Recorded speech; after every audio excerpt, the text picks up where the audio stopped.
যার চলে যায় সে বুঝে হায় বিচ্ছেদের কি যন্ত্রণা, হারানোর ব্যথা যে হারায় সে বুঝে। কথা বলেন ঠিক কিনা? আপনারা দেখেছেন গত কিছুদিন আগে উসমান হাদিকে গুলি করেছিল, আমি তীব্র প্রতিবাদ করেছিলাম। আজকে সে উসমান হাদি না ফেরার দেশে চলে গেছে।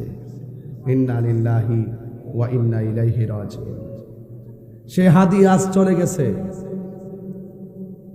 আমি একটা ছবি দেখে আমি স্তব্ধ হয়ে গেছি। তার বাচ্চাটা কাদের মধ্যে ছিল এইভাবে, ফুটফুটে বাচ্চাটা, কত আগ্রহ নিয়ে বাবা তার বাচ্চাটাকে কাঁধে তুলে আনন্দ করেছেন।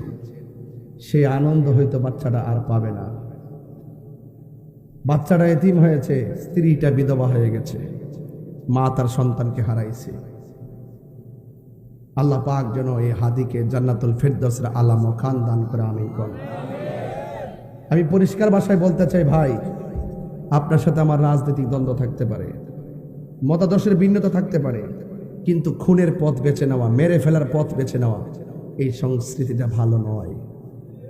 লাশ নিয়ে রাজনীতি আমরা চাই না, লাশের খেলা আর হোলি খেলা আর আমরা দেখতে চাই না। কথা বলেন ঠিক না বেঠিক?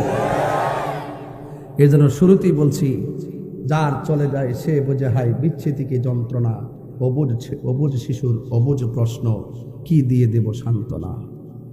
এই জন্য আপনাদেরকে অনুরোধ করে বলবো, আপনার এলাকায় আছেন, রাজনীতির সূত্র ধরে, মতাদর্শের ভিন্নতা ধরে আপনার সাথে আমার মতাদর্শের মিল না থাকতে পারে, কিন্তু তাই বলে মেরে ফেলবো, খুন করে ফেলবো, এ খুন গুম এগুলো এই দেশে বন্ধ করতে হবে। কথা বলেন ঠিক কিনা?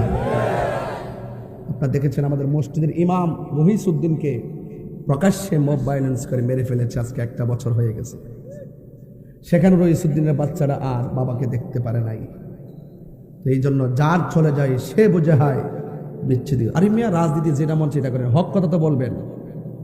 একটা মানুষকে মেরে ফেলবে এইভাবে তরতাজা মানুষ, এটা উচিত নয়।